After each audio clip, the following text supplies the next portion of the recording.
Catholic Church lobbied against a suicide prevention hotline in the United States.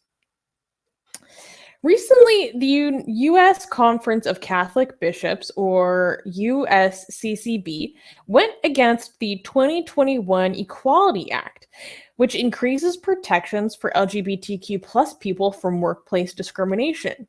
However, this is not the first time that the USCCB rejected legislation that supported the rights of LGBTQ plus people. For example, in 2019, they lobbied against the National Suicide Hotline Designation Act, which would generate a national suicide prevention hotline because it included LGBTQ plus support. Similarly, in 2013, the USCCB used the same logic to oppose the 2013 Violence Against Women Act, which increased funding to protect women affected by domestic violence. According to a statement, the organization stood against the policy supported across policy lines and by President Joe Biden because their support for transgender rights is dismissing sexual differences and falsely presenting gender as only a social construct. The USCCB considered the bill, quote, well-intentioned but ultimately misguided. So even if you think that those things are true, that gender is not a social construct and, you know, God made you, you know, Adam and Eve or whatever.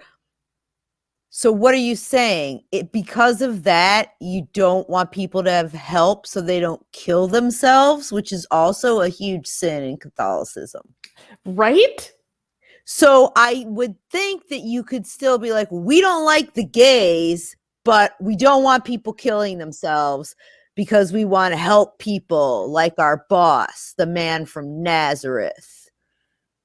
But instead, they not liking the gays or the transgender. Can we not say that too much? YouTube has been giving us strike. Yeah, is higher on their list of to do than it is to actually help people. Hey guys, if you're a fan of blasphemy and sexy Kali, you know, like me, then that means that you probably want more blasphemous art. Well, I have good news for you. If you subscribe to our newsletter, link in the description below, then you get a free booklet of some of the tastiest blasphemous art available today. So, if you want some of this delicious blasphemy, and we're so generous that we update it for you guys weekly for free, all you have to do is sign up for our newsletter below. You can also go to blasphemousart.com/ebook. That's blasphemousart.com/ebook. Sign up with your email, and you get free gifts of this tasty blasphemy. What could be better? So make sure you sign up. Link below. Yeah.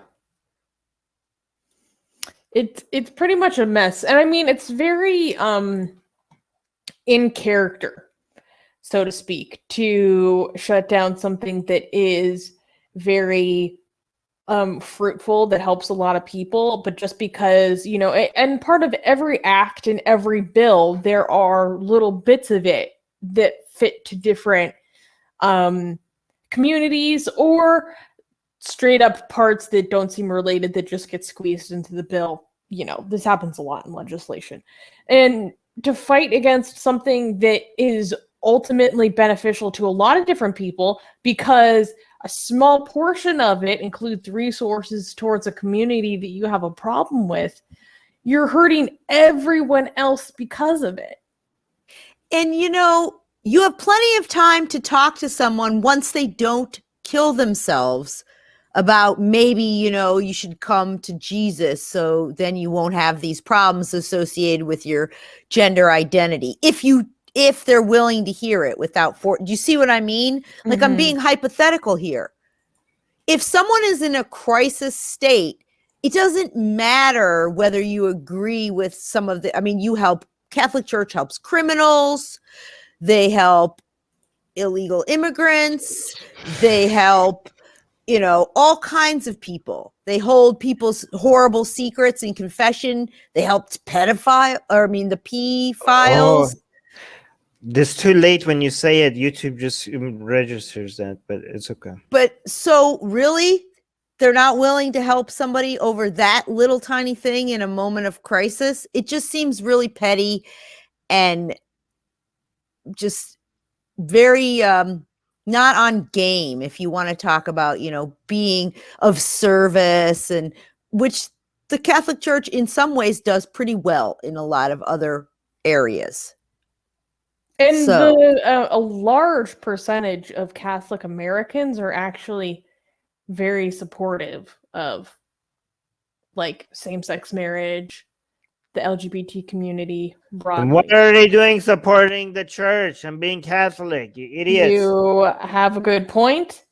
It's ridiculous. And I mean, it actually bothers me when people bring up that statistic, because I'm like, the clergy have next to zero power within the institution. That doesn't matter at all. Like, the opinions of some random Catholics in one country don't matter at all to this authoritarian institution. It's dangerous to think you do. That's what caused Protestantism.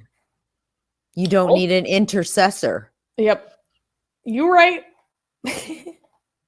Which always confused me. I was like, why do people become Catholics? Like, why would you convert to Catholicism? Like, when you have Protestantism, like, why would you go to the more authoritarian version? Why do people become religious as a whole? Anyways. I mean, you have a point. A lot of times I've noticed that people seem to have this feeling that once you start a family, or if you have kids or get married, you have to do this. It's some sort of rule, or your kids aren't going to be right somehow. Because all of a sudden, a lot of people will start going to church, or just convert to make the family of the, significant other happy, or whatever. Because this is what you do once you reach this specific milestone. And then it's just like this. That's just the way it is. Like, nobody even seems to question it. It's very strange. Hey guys, YouTube has fully demonetized our channel for supposedly hateful and harmful conduct, without telling us what we did wrong. If we get to 1,000 patrons, we will be able to keep paying all our team, our editors, our artists, without ever having to worry about monetization again, which would be amazing. Yay! So please support Atheist Republic on Patreon. Link in the description below.